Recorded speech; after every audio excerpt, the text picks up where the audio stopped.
Assalamualaikum. Perkenalkan nama saya Anggi Rahmadi Jaya, mahasiswa dari Universitas Dinamika, Prodi 1 Manajemen. Di sini saya akan mempresentasikan tentang proses pasca pembelian, kepuasan pelanggan, dan komitmen pelanggan dari mata kuliah perilaku konsumen. Konsumen telah membeli produk atau layanan, masalah pasca pembelian tentang pengguna, disposisi, dan penilaian pasca pembelian serta kepuasan dalam pembelian produk tersebut. Jarak pasca pembelian yaitu dalam mengetahui informasi produk yang akan dibeli dan menganalisis kebutuhan pribadi. Dan juga sebagai konsumen kita harus mengetahui informasi produk yang akan kita beli. Dengan contoh, misal harga handphone iPhone pada tahun ini sekitar 5 juta rupiah. Dan 2 bulan ke depan lagi, handphone iPhone ini akan turun dengan harga 4.500.000. Jadi konsumen harus pintar menganalisis atau mengamati harga produk yang akan dibeli, dan apabila konsumen cermat dalam menganalisis atau mencermati harga produk maupun produk dari informasi-informasi yang disajikan, konsumen akan kayak mendapatkan atau kayak meminimalisir finansial dari kebutuhan pribadi mereka. Dan kebanyakan orang itu hanya terpaku pada satu objek.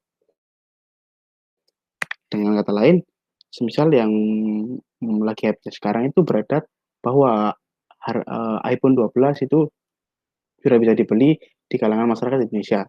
Dan kebanyakan konsumen Indonesia itu tidak memikirkan harga produk tersebut yang akan datang. Semisal kayak ada penurunan harga atau dan segala macam. Rata-rata konsumen Indonesia itu tidak mengamati atau menganalisis secara lebih detail. Seperti itu.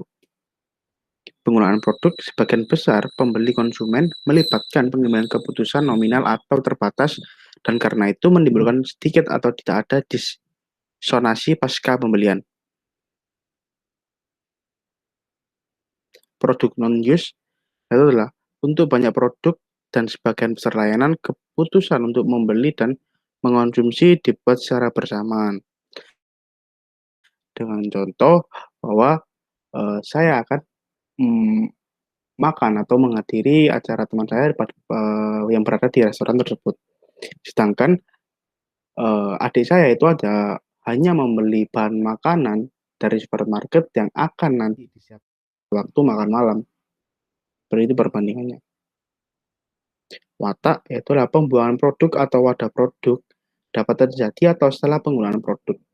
Dan kata lain, produk yang benar-benar dikonsumsi atau habis dikonsumsi seperti es krim cone tidak boleh ada disposisi. Disposisi adalah pengubahan kemasan produk tersebut.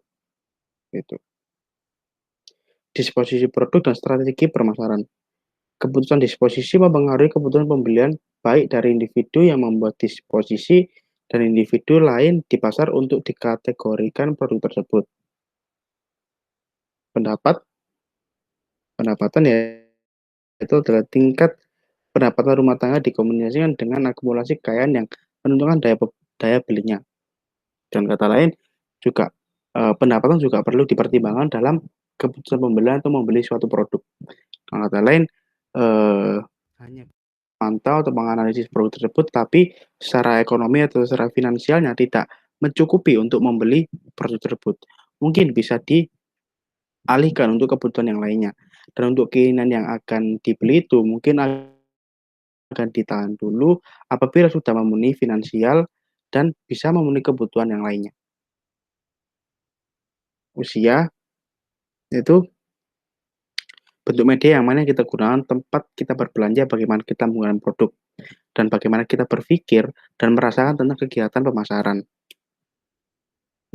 Selanjutnya adalah evaluasi pembelian dan pelanggan kepuasan, mengevaluasi produk yang dipasarkan terhadap respon konsumen.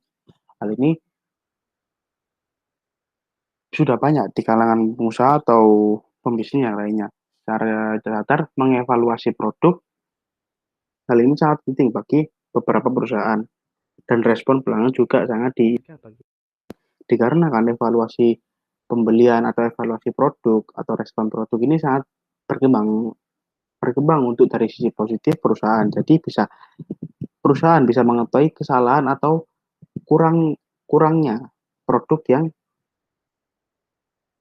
telah dibuat tersebut atau secara pelayanan, secara bahan atau yang lain-lainnya juga perlu dievaluasi dari konsumen untuk diberikan kepada pihak perusahaan agar nantinya bisa mendapatkan produk yang berkualitas dan memiliki estetik yang tersendiri.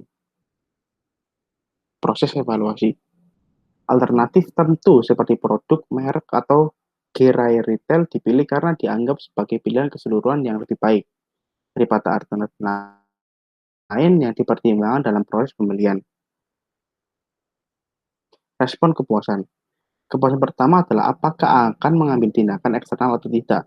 Dengan tidak mengambil, konsumen memutuskan untuk hidup dalam situasi yang tidak memuaskan. Keputusan ini merupakan fungsi dari pentingnya pembelian bagi konsumen, kemudahan mengambil tindakan, dan keberadaan konsumen.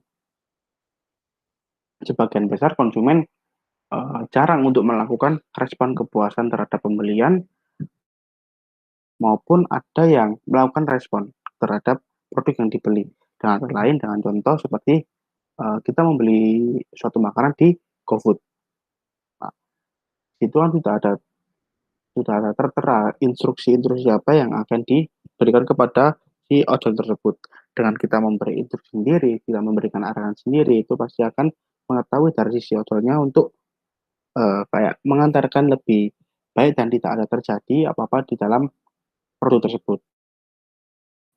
Tetapi secara tidak disadari oleh konsumen bahwa ditimbulkan dari sisi e-commerce maupun sisi ojol itu tidak dievaluasi atau tidak ada respon dari konsumen yang mengakibatkan konsumen tidak memutuskan untuk tidak mengevaluasi atau tidak merespon dengan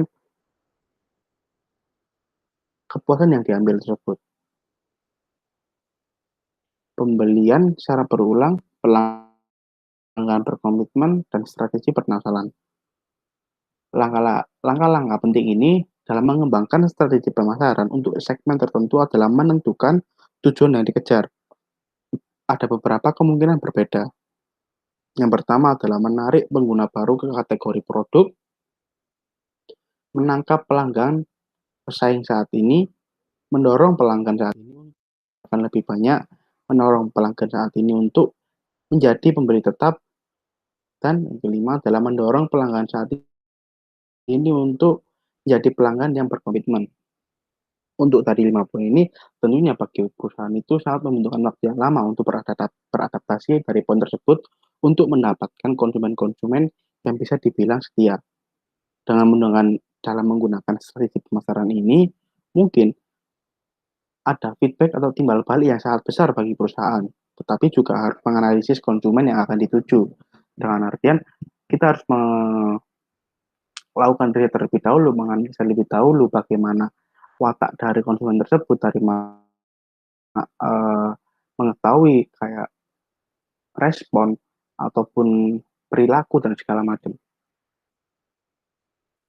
Sekian persen dari saya, mohon maaf apabila ada kesalahan kata atau ada salah kata yang tidak nyambung, mohon dimaafkan. Mungkin apabila ada pertanyaan, silahkan tulis di kolom komentar.